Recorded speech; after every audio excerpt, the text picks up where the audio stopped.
And we're live here on the Jeff Meacham Network with One-on-One with Jeff Meacham, and returning as he should, being a DeLorean time machine owner, for part 3.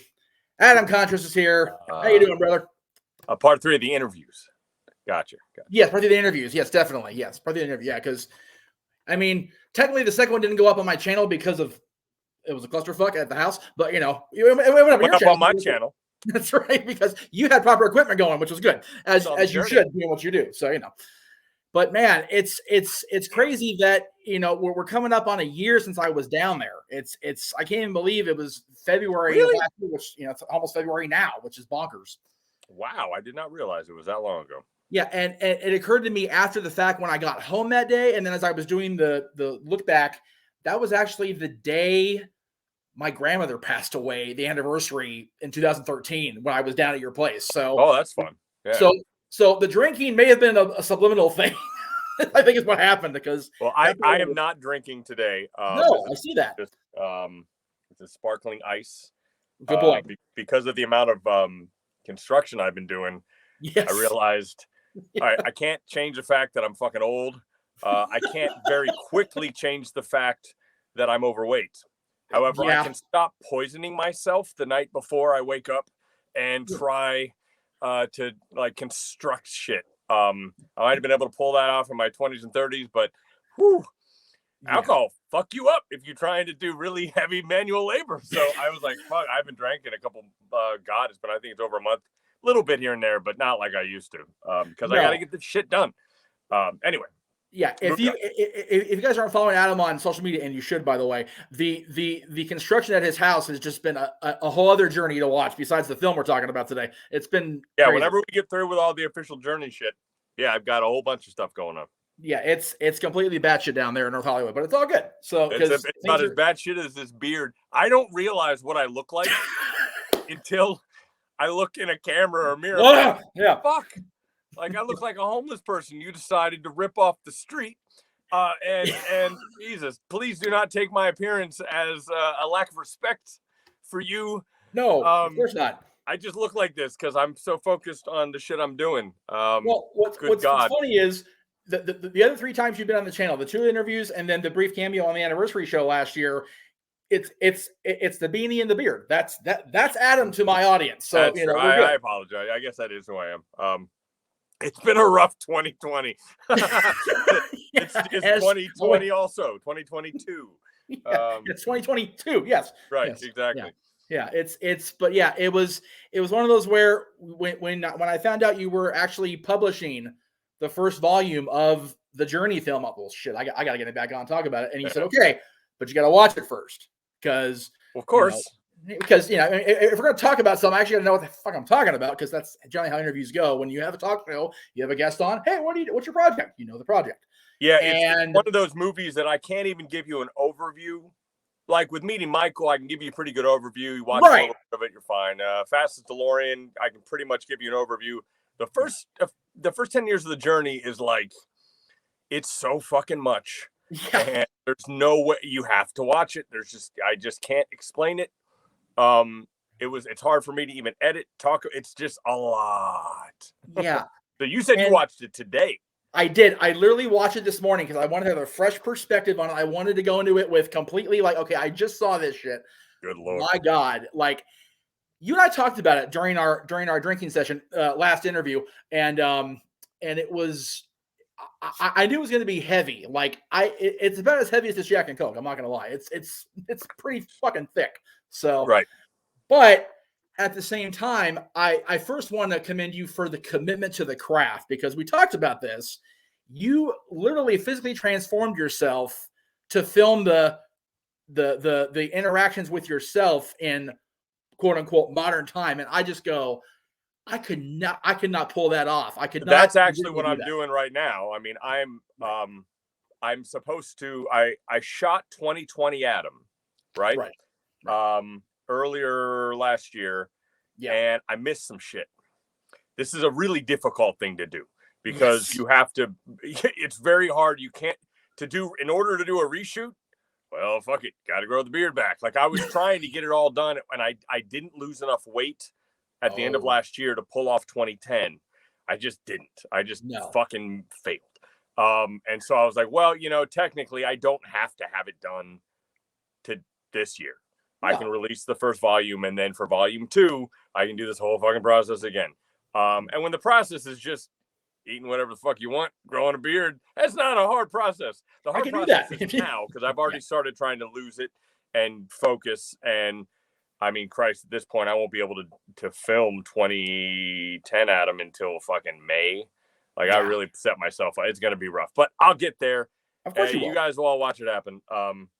But yeah, that's what this crazy ass beard is. I'm supposed to be the representation of 2020, which is a kind of bullshit, because Meeting Michael came out in 2020 and I looked like a normal human being in Meeting Michael, but that was not for 2020.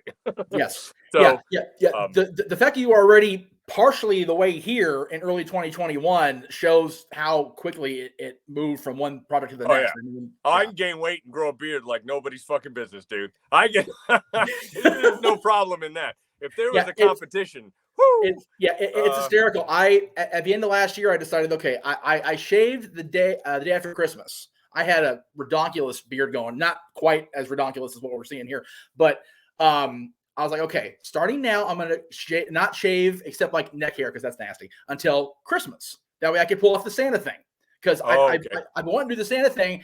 But the freaking beard wig combinations are such a mucker feather to pay for. Like, okay, I'll grow I clearly can't grow the hair in, so I'll grow the beard in. Whatever, fuck it. And without a hat on, that was funny. Yeah, and like this morning, I'm like, this is bugging the shit out of me. The hell with this. I just done. I'm over it. So I do have pictures of you with it. What's that? I never saw you with a beard, man. Really? Oh, I guess not. That's true. Okay, yeah. Well, when we're done here, we'll talk off air. There's some 2014 and 2012 NHL playoff pictures, Stanley Cup playoff pictures that will blow your fucking mind. I'm talking. Anybody watching this. This is the problem between me and Jeff, is that we get way off track. Yes. And anybody's like, I want to hear about the Uncharted movie. We'll sit in here and talk for 4 hours. We like each other. This is what we do all the time. So yes, I will try to keep us focused and not ask questions like this. That's fine. No, it's fine, because it's one of those where the beard I grew when the Kings won their first Stanley Cup, we documented it. We filmed it. It took me 45 minutes to get myself back to babyface. Like, it just took, I'm talking like 4 different apparatuses, like scissors, and it was ridiculous. It was terrible.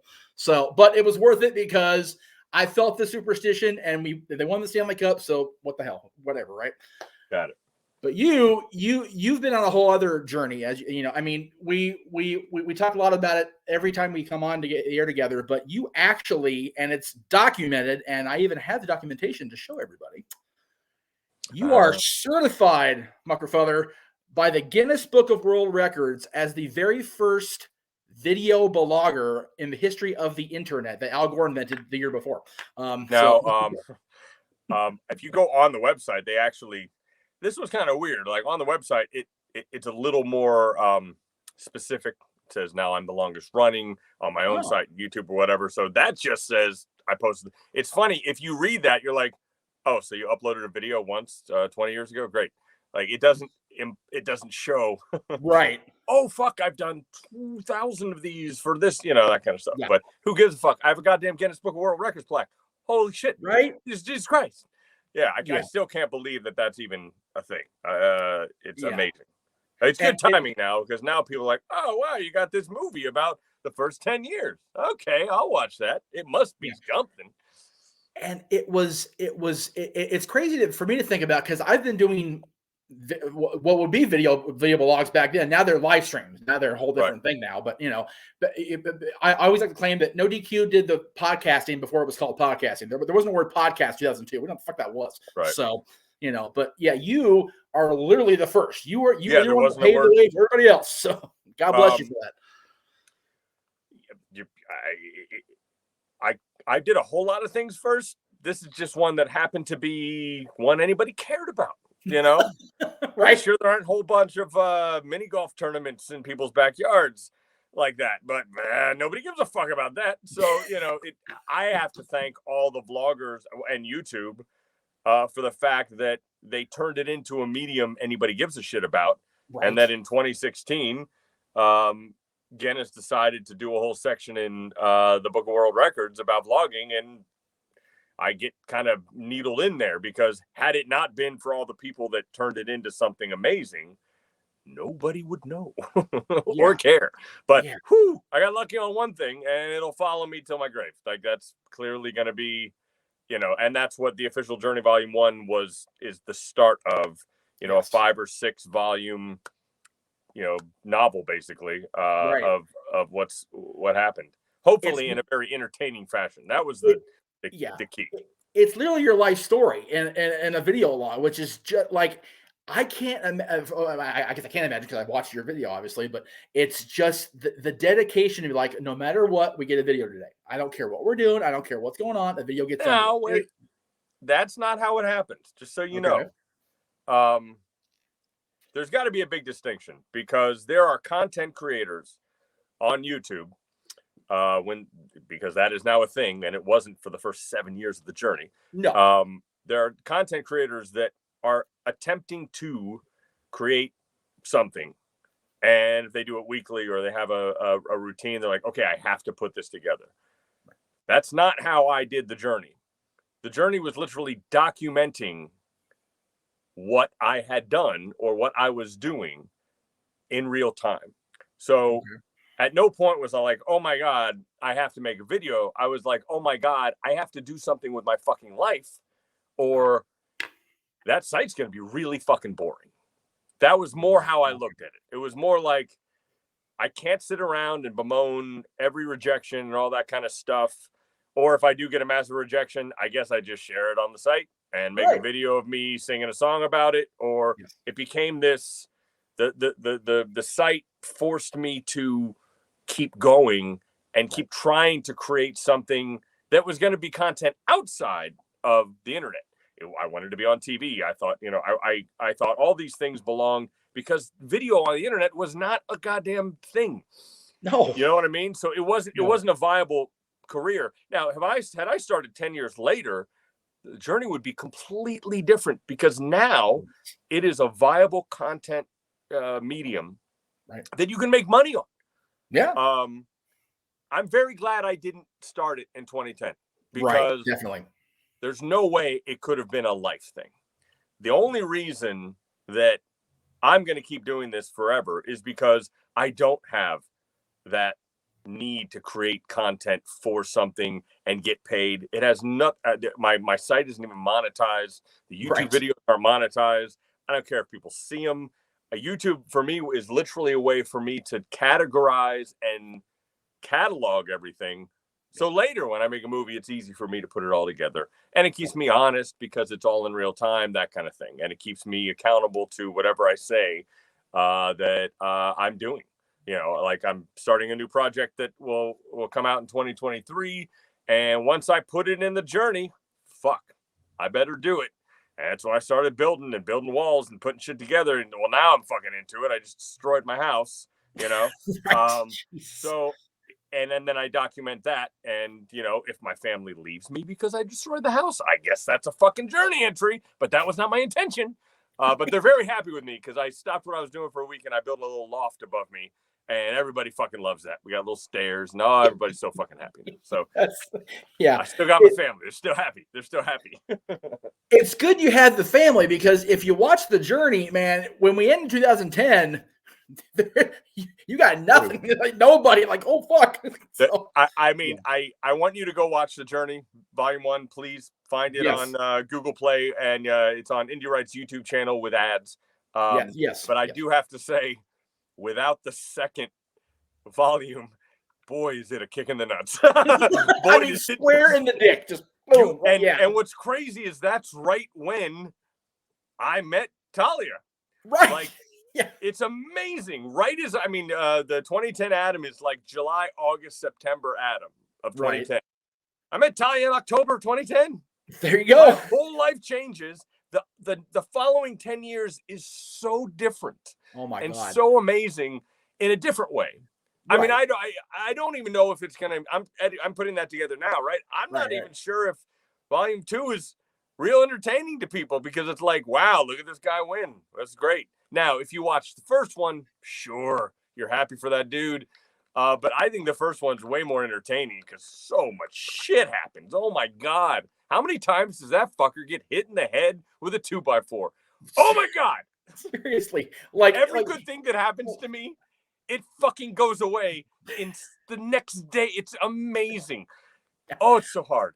And again, you're documenting all this in real time. You're getting calls from this network, this producer, this thing. And it's just like, how did he even again, the resolve to just keep moving forward. It's a totally fucking Disney thing, but it's just my God.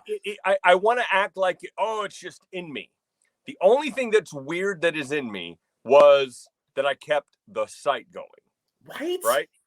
But because of the site, I felt accountable to the story, because if I lose the story, I really might as well just fucking eat a bullet. Like, I mean, good God, the journey was all I had sometimes. Right. And nobody was even reading it, but I believed in this little project because it was so vulnerable and honest and different. And I had never seen anybody do something that intense before. So I just realized right away, after all the first initial awful dramas, that month page, like if you go to the journey and there's a month page, that's just a chapter.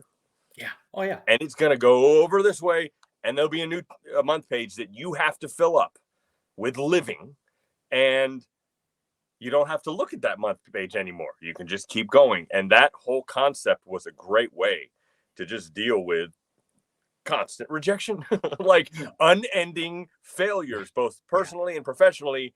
And it's a lot. Yeah. It was a lot.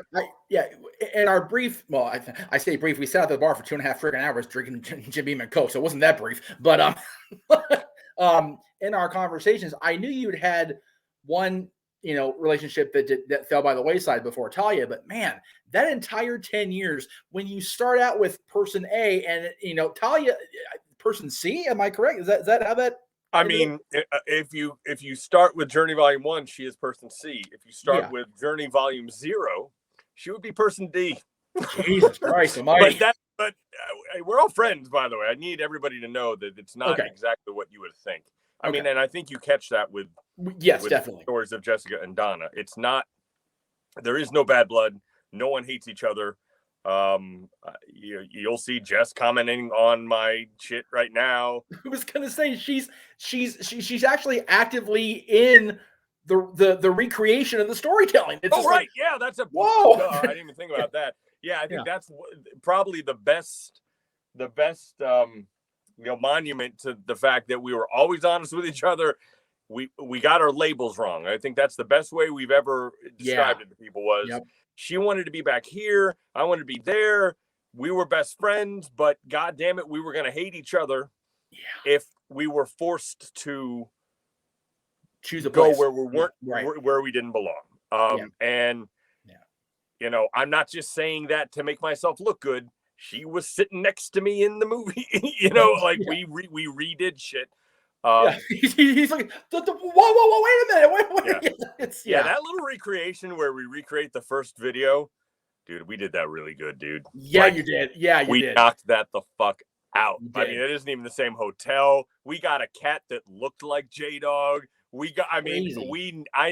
I'm more proud of that fucking 10 seconds where I go back in, because I'm like, dude, we nailed that shit. The other 90 minutes of the whole rest now. So I'm very, very fucking proud of that. That was hard, boy. That is seriously, when you think back to the years before the journey started, and you think about how people were just mind-boggled in '89 about Zemeckis putting Michael J. Fox in the scene 3 different times, or putting Forrest Gump in people's scenes in '94 with JFK, and it's like he's doing that shit on a camera on his own budget, and it's just wow. Well, the Price is Right bit in 2007. Fucking awesome, 2007. By the way. So CBS didn't have any high-def cameras. No. I bought my own. Yeah. I set them up on the studios, and then I rotoscoped myself out of every fucking frame. And I was adamant to do it like Back to the Future 2 did it. Yes. Which is no green screens. No. Right? It's way fucking harder. Yeah. But it looks like there's 5 of me on that. It does. And there's no way to tell because the lighting at Television City in that real famous stage, it's where they did I Love Lucy. It's where they did Carol Burnett show. It's the fucking Price is Right stage. Yep. The lighting, there's like 500 cans up there, dude. It's perfect. There's not a shadow to be fucking found. No. It looks amazing. So cutting it out was easy and making people cry. It was like, wow, this is great. The only thing that sucked is our cameras sucked. But I was able to cut back and forth and, and so forth. It was very surreal to watch you on those sets in that year because 4 years prior, my grandmother, who was introduced me to Young and the Restless, she's the reason I watch the show to this day. Wow. We didn't make it to the Abbott set because I think the Abbott set was closed that day, but we did make it into other sets. And Price is Right wasn't shooting that day, but we did get to peek in and like, oh, there it is. That's when Bob was still hosting, of course, because Bob was hosting Southern also. But yeah, it was so surreal for me to have her there on the set and watching Josh Morrow and Sharon Case do a scene, watching Michelle Stafford and Victoria, oh God, I forget Victoria's last, Raoul's, scene at the bar at Gina's, which burned down later in the show. Just seeing these scenes unfold in front of me because Michelle Stafford's a friend of mine through the Kings, another season ticket holder like me. Right. So it was just surreal to see you on those sets. And I'm like, and the fact that you were able to spin the wheel as different characters was just fucking awesome. Oh yeah. And believe me, everybody on that set, we spun it till we got $1 just so we could fucking say we did it. I just love that freaking and again, I forget the character names, forgive me. The poor struggling gangster guys just trying to get that $1 and it just won't happen. Yeah. And then Spencer just $1 walks off like that's right. Being able to do the Young and the Restless bit. The whole bit in the Abbott living room was one of the greatest things I've ever seen in my life. It was so funny. I was so proud of how well that worked out. And as you hear in the movie, no one fucking said anything. No, that's the lack of reaction was so devastating. I just want you know what I mean? You're like, all you need is wow, that was really fucking good. Like, part of me thinks that they really thought there were fucking 5 people because if there were really 5 people, that's not a big deal. No. But no, that was me on a shitty laptop in my fucking house, like trying to create the crazy, and it worked, and I did it. And then nope, you're fired. I'm fired. Cell. I wasn't fired. No cell. Zero. Yeah. I just wasn't picked up. I just wasn't picked up again. Right. Yeah. Anyway, I guess I'm giving away the movie. Between 5. Yeah. Right. I'm giving away the movie. But yeah, the movie is very much. It's funny because I had to, basically it was essentially done in 2010. And then I had to come back and deal with copyright issues, which it was just copyright issues were a huge problem with the journey because in 1999, it didn't matter what you did with your online video. How many fucking people could even see it? And then even with YouTube, because you were the only one. Right. So you only went there if you knew me.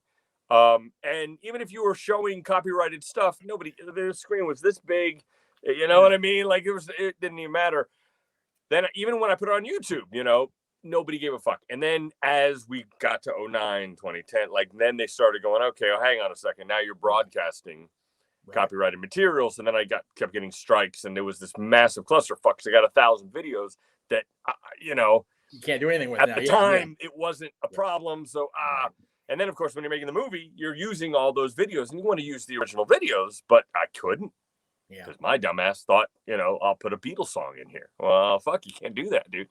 So the biggest thing here was in order to distribute it, I had to get rid of all the fucking copyrighted stuff.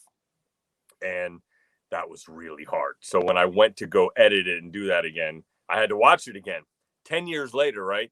And I'm like, oh, I forgot. I forgot how bad it was. Like a part of your brain has to forget it, but it's so roller coastery. And the graphic makes sense. Fly past the Up and Adam thing.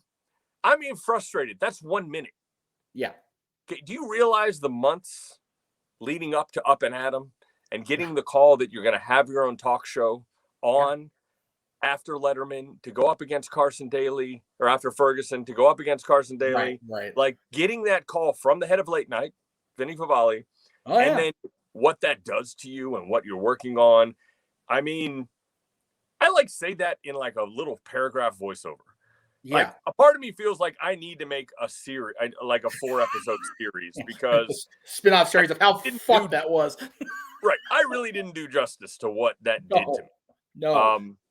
And that's what's so crazy. The movie's so fast. I mean, I'm basically flying through, you know. So that was my other biggest takeaway, is that, God damn it, that, you know, I always want to make all my movies 90 minutes because I just believe that's what a movie should be. Yep. And after you get past 90 minutes to 2 hours, like you're gonna lose people. Oh yeah. I'm a big fan of quick 90-minute stories that will keep people that aren't interested in the subject, keep them going.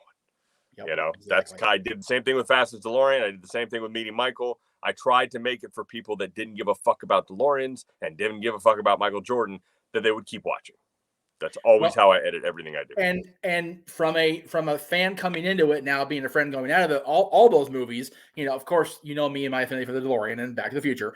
Right. But the story told in those two movies, it's just like, anything we talked about, it's like, that's some family deep-rooted fucked up shit. Right.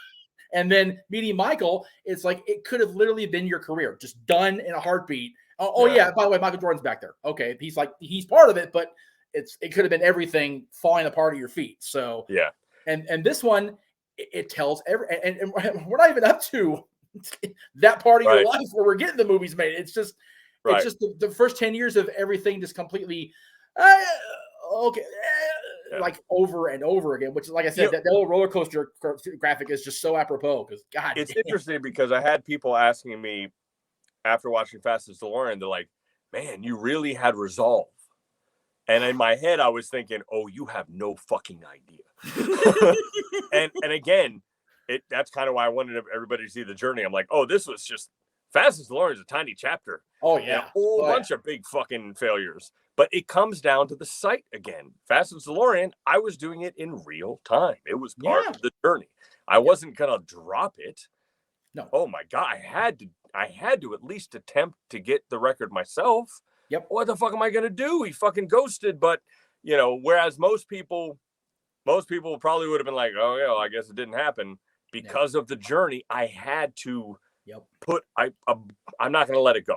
And that's 1,000% because I've been documenting this thing in real time. Yep. It is a really weird thing I got going, because it's been so helpful to keep me going. I don't know how people keep going if it wasn't for documenting your shit, you know? Yeah. It's funny. I was going to say earlier when we were talking about, you know, you just have to keep it going. I say that's the artist in you, but no, that's just you. That's who you are. Yeah. Once you commit to something, it seems to me it's like, okay, it's going to get done. I don't care if I got to, you know, break my own back, crash my own goddamn car racing down that racetrack, you know, risk my own career. It's going to get done because I said it was going to get done. I said it on film. People saw it. It's got to be done now. So, well, or at least pay respect to the fact that it doesn't get done. Right. Kind of like, you know, obviously when I married Jessica, I said forever. And, you know, I was very honest about everything while documenting it. You can't always change the outcome. Like shit with me and Kenny, I did everything I possibly couldn't change it. But I did it, proper respect. I gave it my all. I showed everything that I did, and I at least found the closure that allowed me to move on. There will never be actual closure, I don't think. I might be wrong. Maybe I get a call someday, but I mean, the man's 32 years old. Like, people don't change. So I do not expect a call. That story, everyone's like, Fastest DeLorean 3. I'm like, yeah, buddy. Well, I will say this in response to that. I kind of divulged my life story throughout the course of our conversation the last time I was out at the house. My sister and my ex, my son's mother, are talking for the first time in 7 years. Right. My ex sent my sister a text, and the ice just finally melted away a little bit, and now they're talking again. And I would have sat here and bet every ounce of Jack I have left in my refrigerator that would never happen. And it's happening. So that's fair. So, you know, in the summer of 2019, he did call, or I called him, and he did admit everything. Yeah. And he was coming out for part 2, and we were going to have a beer at the bar, and everything was going to be fine. And then he just backed out because he didn't. I don't know why, actually. So yeah, it's not the call. He said everything I needed to hear him say. The problem is he didn't fucking say it on camera. Right. So right. Yeah, texting really can be fucked with. Video is everything. So. I mean, if and when I see him again, what's up, Kenny? Like, I there's nothing to say, really. No, I just wouldn't work with him again. I didn't really have a relationship before. Not going to really have a relationship now. But for him to say, listen, I mean, there would have to be something involved with a DeLorean, and I just don't see it happening. But I'll never say never. I'm just documenting. I'm reporting what's happening. So if it happens, it happens. And the thing is, watching the journey, we throw back. I mean, the DeLorean thing is part of the journey. Obviously, we're finding that out now as we go along here in the movie process. But you throw back to singing him the birthday song every year on camera and watching Jessica fuck it up completely. It's just funnier than hell to watch. But it's like, oh, I remember that from Fastest DeLorean. So okay, we're tying right. Yeah, for anybody who liked Fastest DeLorean, boy, this journey movie certainly gives you a lot more foundation and roots as to what was happening. Yeah, I will say that, like I said, full disclosure, I saw your face on Back in Time, reached out because of the car, and now it's like, now I want to learn everything. I can't wait for part 2 to come out. Well, I'm just I'm like, Argh! So I have another friend who said that. He's like, oh, I can't wait to see volume 2, and I'm like, well, that's 6 months. He's like, that's a long time, and I'm like, well, volume 3 is in 2030, so right, like nothing I can do about that. It's 10 years, nothing I can do. And I haven't done a big media push on the first one. First of all, because this whole Amazon thing has just fucked every goddamn filmmaker. Everything does documentaries. But I do believe that once both of them are available, it'll be a lot easier to push, because holy shit, does volume 1, it didn't. That's not where it should end. It is a cliff and like you said earlier, the ending of volume 1, you feel like you've been kicked squarely in the uprights as that thing ends. You're like, fuck. So you know what I do like, though? I like that I went as honest as I could about what 2000. There was a review of the movie 10 years ago. From a guy who has now become my friend. He works at Facebook. And he said, boy, I really wish there was more interaction between 2000 and 2010. It kind of drops off. And I was like, you're right. It does. However, that's because 2000 Adam, the moment Jess leaves, would have been like, I don't want to fucking hear a goddamn thing. Right. Oh, yeah. Or I might kind of be interested, but oh wait, you weren't successful? Like, it was for fucking nothing? Yeah. And that was a very hard thing to write at the time, because I was basically admitting I fucked up, right?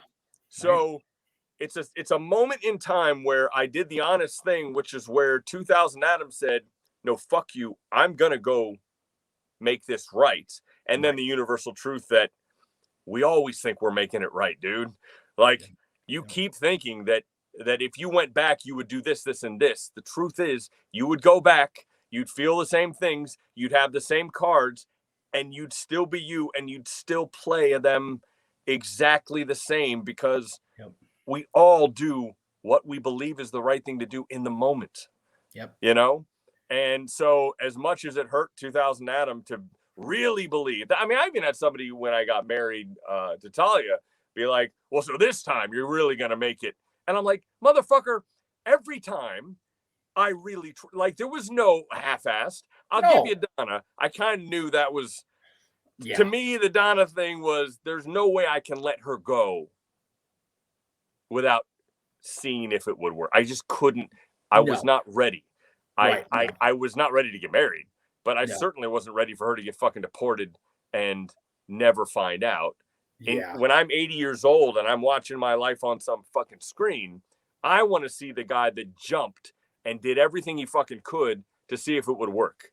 And if he fails, he fails. But if I had walked away right then, yeah, that wouldn't have been me.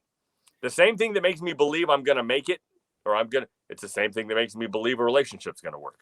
It's the same heart. I have that is true across everything. I always believe it's going to work. I'm not always right. It's ironic in a way that 2000 Adam is the one that has, you know, the relationship that, you know, it's going to last forever, he thinks, because, okay, not to make you feel old like we've talked about already, but the fall 2000 was my senior year of high school. Right. So my first ever girlfriend in the history of my entire life, like actual long-term girlfriend, she's 2 years younger than me, but it'll be okay. Then I turned 18 in March, and oh wait, 18, she's 15. That doesn't work anymore in 2001. Oops. Right. So, you know, you spend your summer devastated because I'm never gonna be, and then you meet somebody else and everything's fine, and then I had my car accident, and then everything's been, you know. So it's crazy how perspective when you're. I admire the fact that you can literally go back into your life and go, that was fucked up, but I need people to be aware that I know it's fucked up now. And even back then, I probably deep down inside knew, and I was documenting it clearly. So I had to know on some level. Here you go. Because I mean, I always say everybody gets you get a couple, fuck it, it's going to work out. Jump. Right. You know, if my kid wants to get married at 20 years old, I'm going to hug him or her and be like, go for it, man. Everybody gets one jump into the fucking ocean. Yep. Don't give a fuck. It's going to happen, even though chances are probably isn't. Right. Because that's what love and life is all about. Exactly. And, you know, I don't find any regret in breaking up. No. Ever. Because we were honest with each other. Right. Nobody cheated. Nobody lied. We just looked at each other one day in these situations, and it was like, this isn't right, and I want to continue to love you in a different way. What do we do now? Yeah. And that's honest to God how it always happened, and I'm very fortunate because I know a lot of people who were in relationships where they were absolutely cheated on, they were absolutely lied to, and that's a different feeling. I've had girlfriends cheat on me, but I've never, you know, the people my long-term relationships. Right. I'm super lucky, and I love them to death to this day. We just got our labels crossed and timing off, and they're in a better place. And holy fuck, am I in a better place? Like it's almost embarrassing how good my life is. You know what I mean? Like, God. But see, the thing is, you and I both, I mean, me to a lesser extent, because I didn't document everything, but I can, you know, it's funny you mentioned 2007 when things started turning as far as copyright. That's when my solo show, Talk Wrestling, premiered in July of that year. So again, we paralleled bananas. But, you know, people know enough about what's been going on over here behind the camera where it's like, I can totally see where the accountability has to come in. It's like, man, people know. And, you know, and accountability within yourself that you know. And I admire the fact that your long-term relationships have still borne continued friendships. Yes. We talked about my son's mom on the last interview that most of that got cut because I don't need to fucking die today. Right.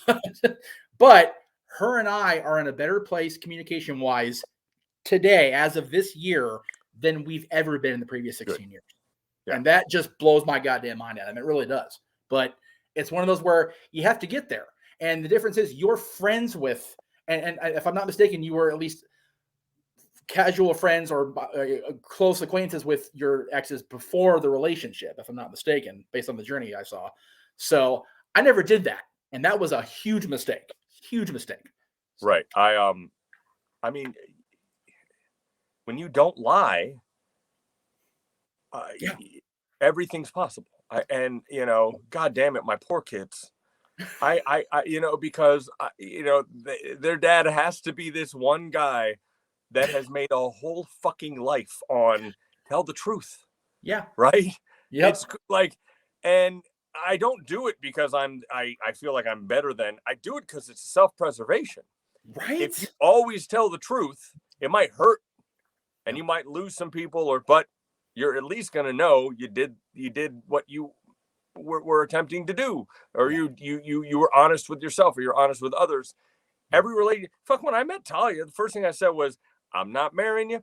I've been married this many times. I'm done, and she was like, I don't give a fuck because I don't want to get married either. So let's just hang out. Like, right. Or the other thing I told Talia, I don't give a fuck about money. Like I have a house and I'm going to have enough to live and I have enough talents to pull off, enough, but I don't have any dreams of having a bigger house or a fancy car. That's kind of ironic. But like, that's not who I am at all. And she came from a different stratosphere, right? She came from a world that was a lot of money, and her parents and surrounding family members were like, who's this guy? What does he do? Right. And I said, listen, this is who I am. And I can't, but I said that within like a week. Yeah. Because there was no, I'm going to show you my representative. That's another amazing thing about the journey. When you're dating, you can't lie. Nope. You can't hide because it is all fucking public. When I met her, there were 10 fucking years of every mistake I've ever fucking made. And all she had to do was go click, click. Yeah. Oh, I guess back then it was, we weren't on our iPhones back then. We might have been. And boy, she did. And boy, did her mother. Oh, Jesus Christ. The mom always are like, the mom's the worst, man. Oh, man. Her mother fucking looked at everything. Of course. But I was like, yeah, that's what fucking happened. And it boy, does that help, because if you're not showing your best representation of yourself to your future significant other, you get them and they get you. Yeah. And if it works out, it works out. If it doesn't work out, it doesn't work out. But there's never any lying. There's never any, and that's that. There's a magic to that. That's why I always say, just tell the fucking truth as fast as you can. I always am like, if you're dating somebody, fuck him as fast as you can and be honest about everything you are as fast as you can. The reason? Because those are some really fucking important things. And if that doesn't match, the rest of it doesn't matter. If you spend months dating and you're not fucking and you're not telling them the truth, you're wasting your fucking time, dude. Yep. Exactly. Wasting your time. Yeah. It's one of those, tomorrow's episode of Dad's on Not Always Wrestling is going to be our top 10 Jim Carrey movies. And I included Liar Liar. And my opening statement was, so we all lie to our kids. We don't mean to. We don't try to. But you don't. You are completely honest with everybody. And it scares me, but I respect the fuck out of it. I truly do.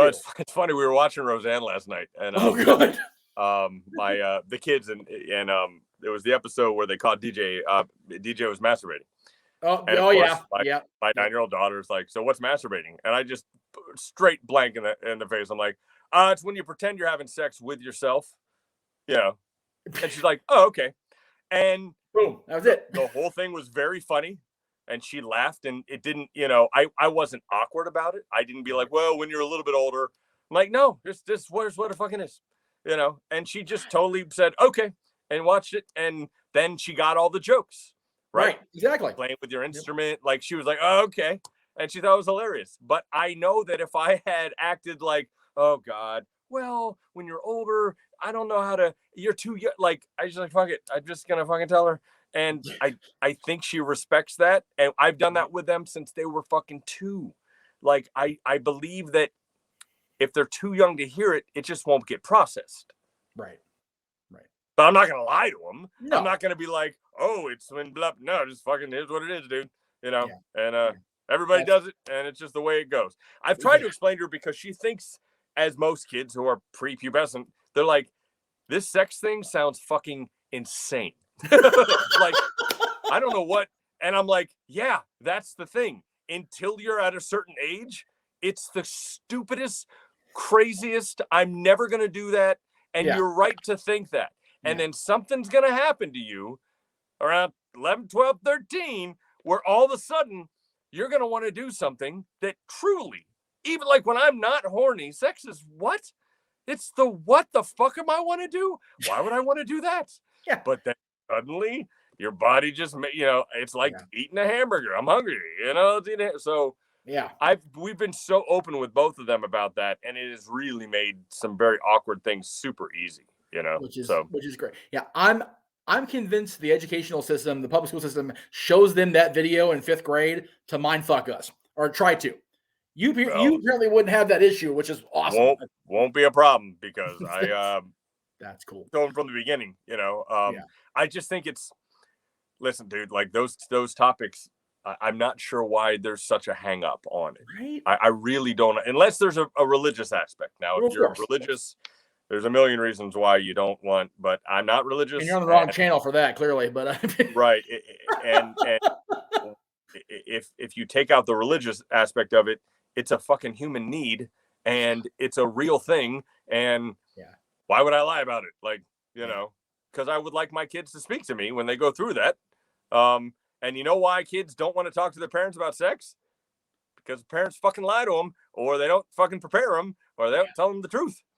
So then they're like, I don't want to fucking talk to that person. So, but I might be talking out of my ass. Talk to me again when I have teenage kids.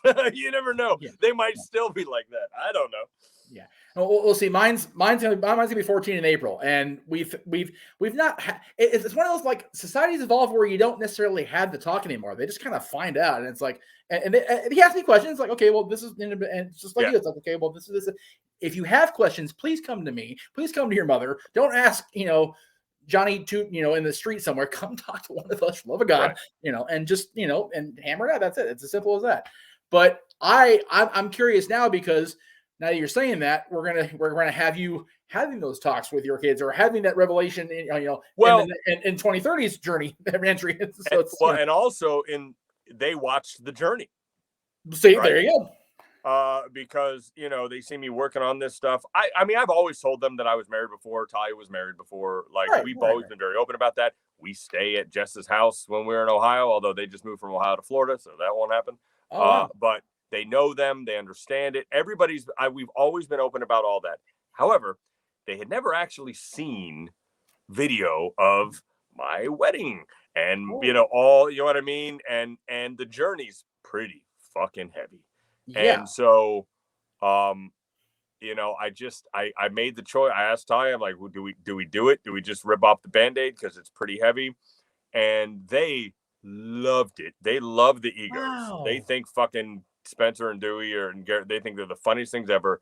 And after that movie, my little boy, in tears, came up and hugged me and said, "I'm so sorry your life was so difficult before you met Mama." Oh my God. Like, oh God. Jesus. He was 7, 8. So Jesus. Yeah, it was just the sweetest thing, because that's what he took away from it, was that everything was fucking awful.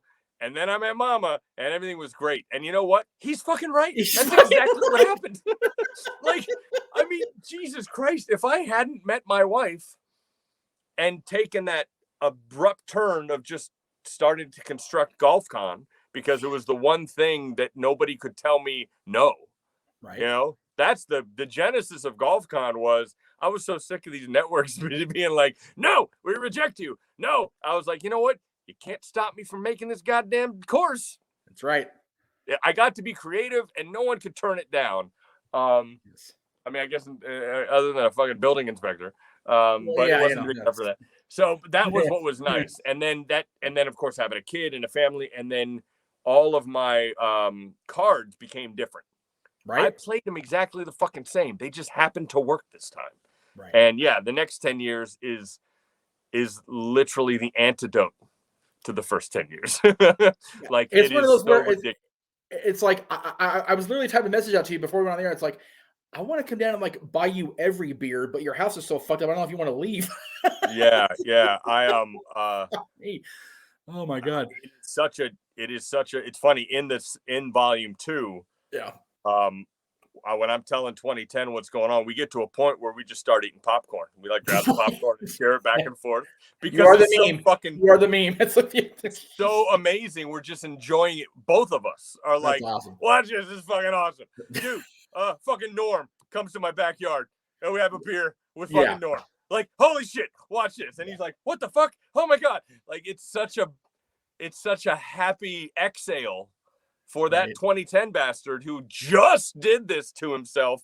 And then, you know, so I'm so excited to share the second one. I'm excited volume 1's out, but I'm more excited it's over and I never have to fucking edit it again and I never have to deal with it again because woo, it was a lot. Goddamn. Yeah. God, in the past 10 years, Fastest DeLorean is the only bad thing that's happened to me. Right. And it really, that's the only thing. And it really isn't even that bad. It was just disappointing. That's the only disappointing thing. It's one of those in that 2 90-minute episodes. It's like, oh God, fuck. But big picture, it's disappointing. It's not. God. Shit. Big picture. It's the reason I have a film distributor.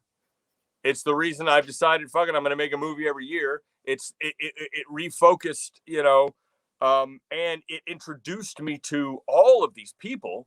Fuck, I got to go around the world showing it. Like, fuck me, dude. Like, it changed. It really did help in so many ways. It is a huge bummer about my brother, but he will always be my brother, and that phone will always be open, and he will always be able to contact me, and we will all, you know, that story isn't written, so it is not finished. Exactly. So yeah, so definitely good there. And it's one of those where if nothing else came out of building that golf course, building that, you know, having that time machine in your backyard, right? You got to actually say on a documentary about Back to the Future, talking to Claudia Wells about building a Jennifer Parker hole, and then yeah, I'm glad to. I love the screen. I want to screen cap you going because it's just so like, oh wait, no. It's funny. I'm very good. We got a good laugh out of that. That was. I'm pretty glad they kept that in. Yeah, I was I actually called Jay. I was like, I'm glad you kept that fucking joke in, dude, because it was quite an adult joke. Yeah, it's funny that, you know, when I first discovered who you are as far as through the documentary, there are so many little like side documentaries now about the car, about the movie, like that, you know, if you're not a YouTube whore like I am, you don't see this shit. The 88 miles an hour documentary about the car, that's fucking amazing. Like I didn't even know it existed. Like, oh shit. So there's so much content, man. It's like Back in Time came out. Yeah. And then Fastest DeLorean came out. And I mean, I know some of the people that made the stuff that's come out since Fastest DeLorean, and they absolutely were like, well, fuck this, I can make one. And I'm like, I get it, dude. It's got a fan base that is you know, immovable. You know? Yeah. I mean, me and Don always joke that motherfucker's gonna be 91 like the midgets. Pardon me. What are they? I guess they were the little people in Wizard of Oz. The Munchkins, not midgets. The Munchkins is what I meant to say. Yes. He'll be signing autographs. I mean, because it might as well be our Wizard of Oz for the 80s. That's how fucking popular that is. Oh God, yeah. Yeah. I mean, I don't take the opening scene of that documentary lightly. It may be the greatest thing ever made. It's just it hits on every damn level. And the thing is, the fan base is so passionate about it. And I watch the stuff that you've made, and I go, every time I think this guy can't wow me with what he can do with what he does, you do it. Like, I'm curious, since you just watched it today and you didn't know what was going to be in it completely, with the moment the credits rolled, what did you think? Like, what was the first thing that surprised you? Like, Jesus. Honestly, the thing that surprised me was how easy, I mean, on film it appears easily you were able to take these rejections, these heartaches, and just make a song out of it, and just like, fuck it, I'm just gonna play my music and just be over it. The thing that made me laugh the most was Aunt Jemima and the remix. Right. Because having used those products my entire life, I'm sitting there going, I can never buy. I have to buy store brand now because of fucking Adam. Because I can't. Like, it's just, and again, I'm not gonna spoil that. Watch the movie. Just saying. Right. Yeah. The Aunt Jemima skit is just tremendous.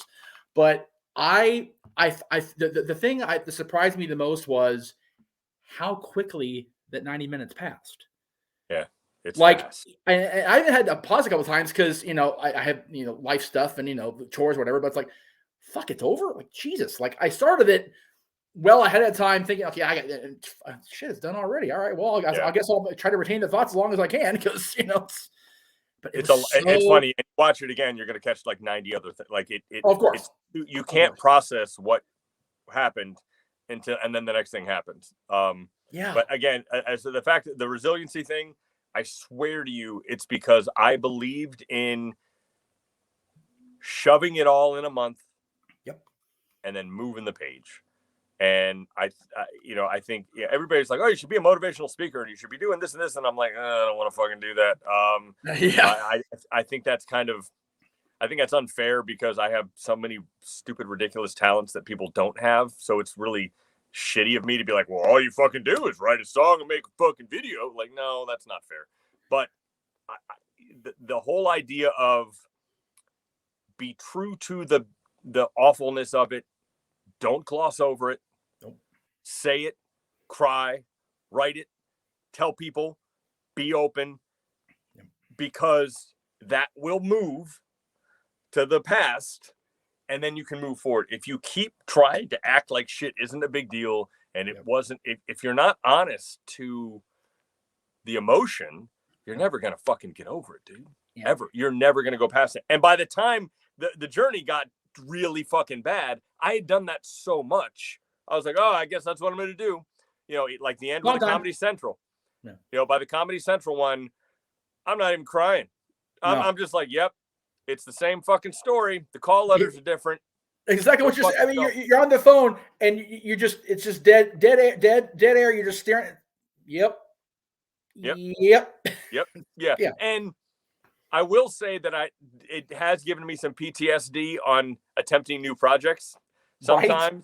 But I'll be honest, what happened watching the Beatles documentary last month or in November, what it triggered in me for what I'm doing, the Where You Once Belong documentary, it all came back, dude. Like, I believe in this. I believe in this new project more than I think I've ever believed in anything except for 4 TVs and Rent the DeLorean. It is like, I immediately knew, holy shit, I have to build a studio. I have to make an album, even though nobody buys albums. I have to do this. And I don't know why, but it's pushing me to the point of insanity. Like, I can't fucking sleep. And I really thought at my age that kind of, oh fuck, this is it, was gone. Yeah. I really did. And holy shit, watching them try to problem solve songwriting, which is something I'm really good at, and I kind of left in the 90s because all these other things happened. I was like, I have to do it. I'm not doing what I was really meant to be, which since I was a baby, I was a piano player, a singer. I mean, I got shit from the 70s when I was 4, where I'm playing piano and singing in tune. Like, it was, that was what I was supposed to fucking do. Right. And then I started doing a cappella. And in order to do a cappella live, I did it with 4 televisions. Right? And then me thinking, oh, everybody will listen to the music. No, they'll laugh at you because there's fucking 5 of you on stage. It turned into comedy. And then the music was kind of left behind. It became something I did on the journey, like into a fucking video camera, just for the moment. But I left behind true music making and production. And those fucking Beatles, man, these bastards right here literally were like, hey, get back to where you once belonged. They only said it to me like 900 fucking times. And I'm like, yeah, maybe I should get back to where I once belonged and fucking do what I was supposed to do. So that has been my focus from now on. The fact that you watch those 4 guys who changed music struggle. It's like, well, fuck, if they struggle, why can't, why am I worried about struggling? For me, what it was is it stripped away all the magic, and it showed you what, listen, I've done everything those guys did in that movie. Right. It wasn't as good, but it doesn't matter. No. If you are a songwriter and a music maker, that documentary was fucking crack because everything they were saying, I was thinking, or half and half, right? 50% of it I was, 50% of it was new. Exactly. But there's this craft, and only songwriters or music producers know what that is. And I'm sure there's a million people that watched it and went, "Oh, fuck me! I gotta go do something." And that's what I want to feel again. The end result, yes, it's fucking Paul McCartney. He can sit there and play on the bass and fucking write Get Back in 2 minutes. He's always going to be Paul McCartney. It's not about the fucking destination. It's about the journey. Duh. And I need to feel that again. I've let it go for too many years. And hopefully this is something where I do hope I can inspire people. It doesn't have to be music. Getting back to where you once belonged, there's a lot of middle-aged men or middle-aged women that had a passion in their 20s or even before that life got in the way and they stopped doing it. And now's the time to fucking do it. Like, just do it. It does not, the outcome doesn't matter. So many people are so fixated on the end result.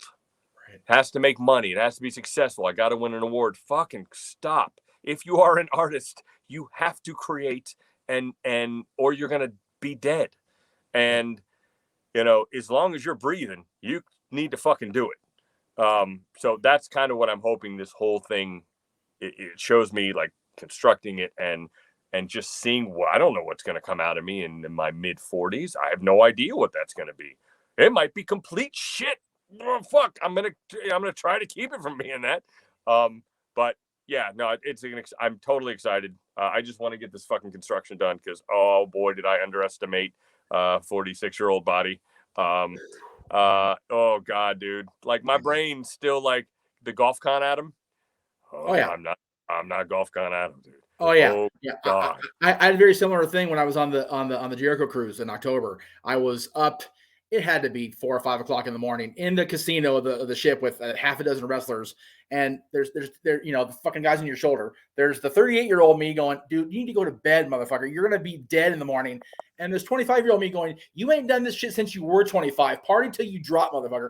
And I partied till I dropped. And I didn't fall asleep till Monday when I got on the plane to go home. I'm like, oh my God.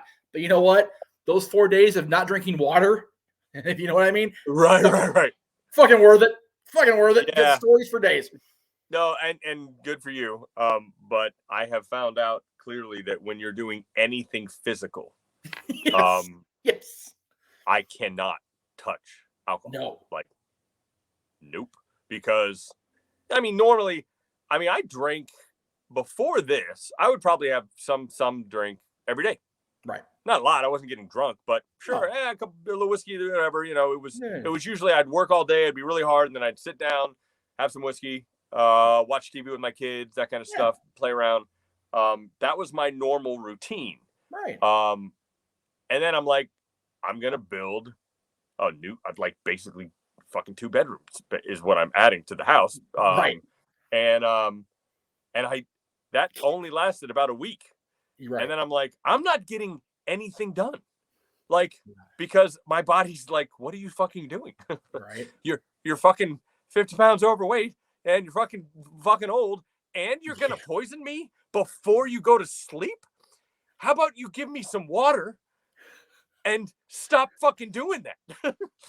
And so it occurred to me pretty quickly, I guess I got to fucking stop doing this. And and now that I've done most of the heavy lifting, right? Like, you know, that kind of shit. Now I'm on the diet and now I'm starting the workout routine. And if anybody ever wonders what I do, if you have an Apple Watch, you got your move points.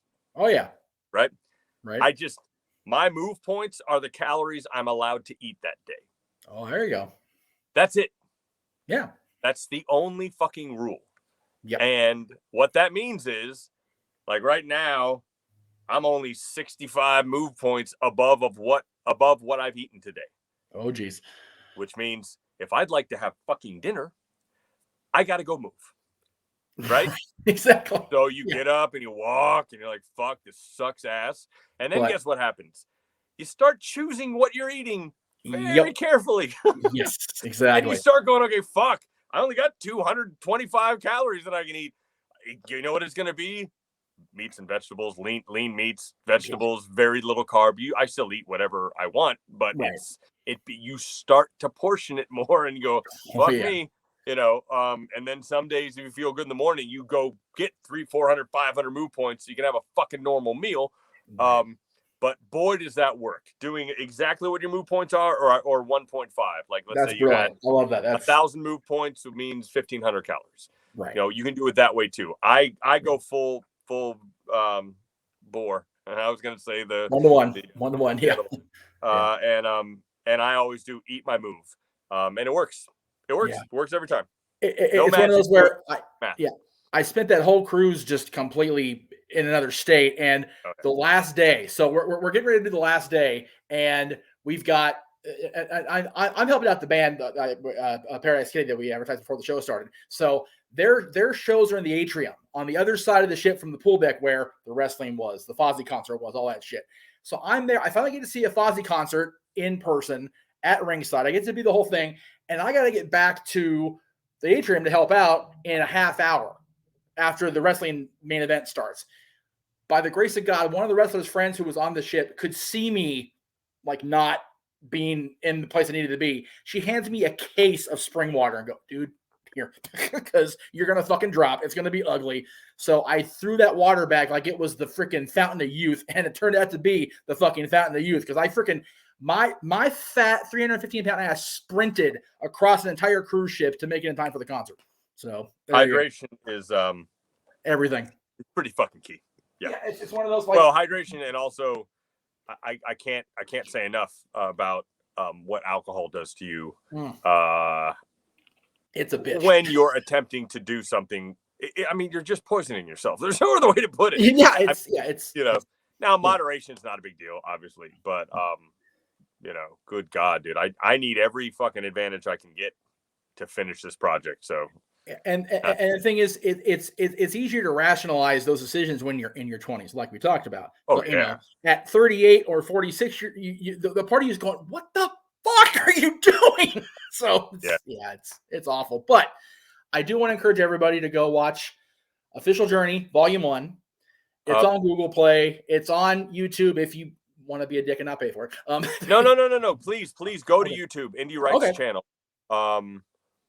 I don't make any money really, but it doesn't matter. I want you to see it. I don't know if people know, but Amazon announced in February of 21 they would no longer take new nonfiction, which was just like, oh fuck. And then a few months later, they took all of my films off of Prime, so you got to pay for them. It's like fuck. Oh, that's I'm looking for the Dorian movies. I'm going. It shows they're on Amazon, first, but now you got to pay $1.99 or whatever. Right. Please do that. Jesus Christ. That I actually get a good amount of that. There you go. I don't get a good amount of it, but it doesn't matter. I get some of it. It's frustrating because I don't know what the fuck Amazon is thinking. It does not cost them anything to keep that stuff up. They were, especially Meeting Michael, was performing so well. And immediately the next quarterly check was like fucking 10% of it was such a so I don't know what's going on. I'm going to try to make my goal sometime this year to get some sort of deal with some streaming platform. Right. I don't care what it is. If it's Hulu, if it's Roku, if it's whatever, where I can have all of my stuff that will be free to stream and they accept all of my future things. But I probably need a manager to do that, and an agent and a publicist and all that shit. And I'll be damned if I have time to figure out how to do that. Right. It's just one of those where, and again, it's just, do we have time to do it now? No, because your house is being literally freaking built from scratch pretty much at this point. But I mean the house part. It's more that the construction of and creation of the art is so exhausting, and I'm sure several artists will tell you this, that when it's done, you're ready to move on.